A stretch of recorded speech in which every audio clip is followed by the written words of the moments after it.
Rotatoria in costruzione c'è scritto, perché questa è nostra Italia delle rotatorie, le vediamo nascere come funghi nelle nostre città. Qui ad esempio verranno abbattute queste vecchie case con ancora una dignità di lavoro venete, diciamo così. E qui dietro a Romano Dezzelino una rotatoria da 1.200.000 euro, perché fare una rotatoria non è mai come fare semplicemente una riga sul compasso. Questa è una delle tante rotatorie che ogni anno vengono costruite in Italia. In questo caso si tratta di un'opera di cui si parlava da almeno 30 anni, che dovrebbe rendere fluido un incrocio di strade che nelle ore di punta porta via fino a 10 minuti tra gli automobilisti che ogni giorno si muovono nella fascia pedemontana.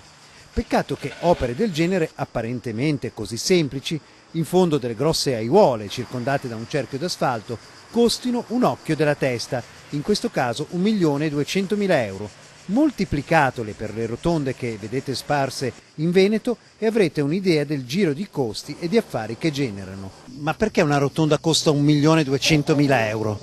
1.200.000 euro sono in parte occupati e quindi utilizzati per gli espropri, perché di fatto allargare il sedime di una strada comporta anche entrare nelle proprietà private spesso e volentieri, e in secondo luogo si tratta di lavori importanti. Una strada, quando vai a toccarla, comporta anche che ci siano dei sottoservizi da spostare, delle nuove canalizzazioni da fare, delle cabine dell'Enel da modificare, da spostare, quindi capite bene che 1.200.000 euro è un importo che, se visto in valore assoluto, sembra molto importante, se visto nel contesto diventa quasi una normalità, ma una normalità che cambierà la vita a molti. Fare una rotonda in Italia non è mai un gioco, bisogna spostare ad esempio un'intera cabina Enel, iniziare a scavare nei sottoservizi, evitare che un intero quartiere, un'intera zona rimanga senza luce.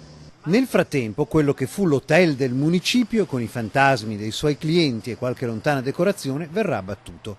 Come pure questa casa, con ancora qualche lacerto di dignitoso passato, una mensola in pietra d'Istria e un balconcino di qualche pretesa.